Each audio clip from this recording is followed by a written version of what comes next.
ಶ್ರೀರಾಮ ಸಮರ್ಥ. July 7. ಮಗುವಾಗಿ ಭಗವಂತನ ಹತ್ತಿರ ಹೋಗಬೇಕು. ಈ ಜಗತ್ತಿನಲ್ಲಿ ಕರ್ಮ ಮಾಡದೆ ಯಾರು ಇರುತ್ತಾರೆ?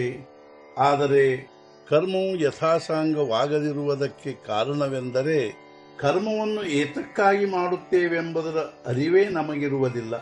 ಅಧಿಷ್ಠಾನದ ಹೊರತು ಕರ್ಮವು ಸಾಧಿಸುವುದಿಲ್ಲ.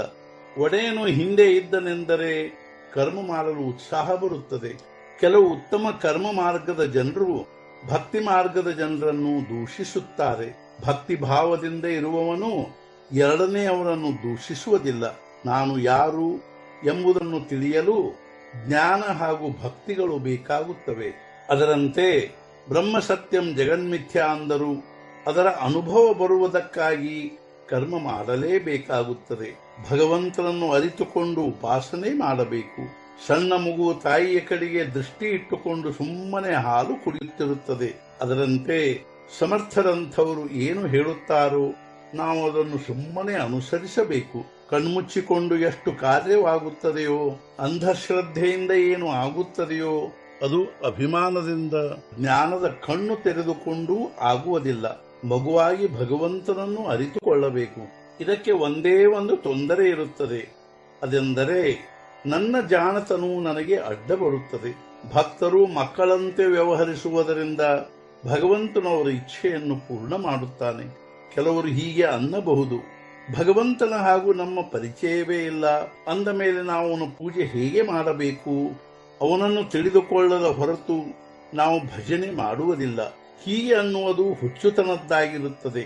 ಭಗವಂತನನ್ನು ಬಹಳ ಮಾರ್ಗದಿಂದ ತಿಳಿದುಕೊಳ್ಳಲು ಬರುತ್ತದೆ. ಪಾಂಡುರಂಗನ ಕಡೆಗೆ ಹೋಗಲು ನಾವು ಮೊದಲು ಕೆಲವು ಮಾರ್ಗವನ್ನು ನಡೆಯಬೇಕಾಗುತ್ತದೆ. ಸಂತರು ಅಖಂಡ ಜಾಗೃತರಾಗಿರುವ ಮಾರ್ಗವನ್ನು ಹೇಳಿರುತ್ತಾರೆ. ಅದು ಹೇಗೆಂದರೆ, ದೇಹದಿಂದ ಪ್ರಪಂಚ ಮಾಡಿರಿ, ಆದರೆ ಮನಸ್ಸನ್ನು ಭಗವಂತನಲ್ಲಿ ಸಮರ್ಪಿಸಿರಿ.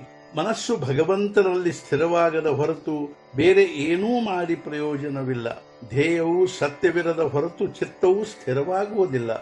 ಆದರೆ ಸತ್ಯವಾದ ಧ್ಯೇಯದ ಮೇಲೆ ಪೂರ್ಣ ಶ್ರದ್ಧೆ ಇರಬೇಕಾಗುತ್ತದೆ. ಪ್ರಪಂಚದಲ್ಲಿ ಪ್ರೇಮದ ಅವಶ್ಯಕತೆ ಇರುವಂತೆ ಪರಮಾರ್ಥದಲ್ಲಿ ಶ್ರದ್ಧೆಯೂ ಬೇಕಾಗುತ್ತದೆ. ದೇವರು ನನ್ನವನಿರುತ್ತಾನೆ ಅನ್ನುವುದಕ್ಕಿಂತ ನಾನು ದೇವರವನು ಇರುತ್ತೇನೆ ಎಂದು ಅನ್ನಬೇಕು. ತರಂಗವು ಸಮುದ್ರದ್ದಾಗಿರುತ್ತದೆ, ಸಮುದ್ರವು ತರಂಗದ್ದಾಗಿರುವುದಿಲ್ಲ. ಸಾಧನೆಯಲ್ಲಿ ನಿಶ್ಚಿತ ಸ್ವರೂಪವಿದ್ದದ್ದಾದರೆ ಸಮಾಧಾನ ಪ್ರಾಪ್ತವಾಗುತ್ತದೆ. ಆದ್ದರಿಂದ ಸಾಧನೆಯನ್ನು ಶ್ರದ್ಧೆಯಿಂದ ಮಾಡಬೇಕು. ಶ್ರದ್ಧೆ ಇದ್ದಂತೆ ಫಲವಿರುತ್ತದೆ. ನಾವು ಭಗವಂತನ ಸ್ಮರಣೆಯಲ್ಲಿ ನಿಶ್ಚಿಂತವಾಗಿರಬೇಕು. ಪ್ರಪಂಚದಲ್ಲಿ ಎಂದೂ ಧೈರ್ಯಗೆಡಬಾರದು. ಇರುವೆಗಳ ರಾಣಿಯನ್ನು ಒಂದು ಸ್ಥಳದಿಂದ ಮತ್ತೊಂದು ಸ್ಥಳಕ್ಕೆ ಒಯ್ದರೆ ಅದರ ಹಿಂದೆ ಎಲ್ಲ ಇರುವೆಗಳು ಹೋಗುವಂತೆ ದೇಹ ಬುದ್ಧಿಯನ್ನು ತೆಗೆದುಹಾಕುವುದರಿಂದ ಮನಸ್ಸಿನಲ್ಲಿ ಇರುವ ಸಾವಿರಾರು ಸಂಕಲ್ಪಗಳು ಇಲ್ಲವಾಗುತ್ತವೆ. ಈ ದೇಹ ಬುದ್ಧಿಯ ಆಚೆಗೆ ಹೋದ ಮೇಲೆ ಆಗುವ ಜ್ಞಾನಕ್ಕೆ ಆತ್ಮಜ್ಞಾನವೆನ್ನುತ್ತಾರೆ. ಇಂಥ ಆತ್ಮಜ್ಞಾನವಾದ ಮೇಲೆ ಪ್ರಾಪ್ತವಾಗುವ ಪೂರ್ಣ ಸಮಾಧಾನವೇ ಭಗವಂತನ ನಿಜವಾದ ದರ್ಶನವಾಗಿರುತ್ತದೆ. ಇಂದಿನ ಮುಖ್ಯ ವಿಚಾರ, ಭಕ್ತಿ ಮಾರ್ಗವು ಪ್ರೇಮದ ಮಾರ್ಗವಾಗಿರುತ್ತದೆ. ಪ್ರಪಂಚದ ಪ್ರೇಮವನ್ನು ಭಗವಂತನ ಕಡೆಗೆ ತಿರುಗಿಸಿದರೆ ಭಕ್ತಿ ಮಾಡಲು ಬರುತ್ತದೆ. ಸದ್ಗುರುನಾಥ ಮಹಾರಾಜ್ ಕಿ ಜೈ. ಜೈ ಜೈ ರಘುವೀರ ಸಮರ್ಥ.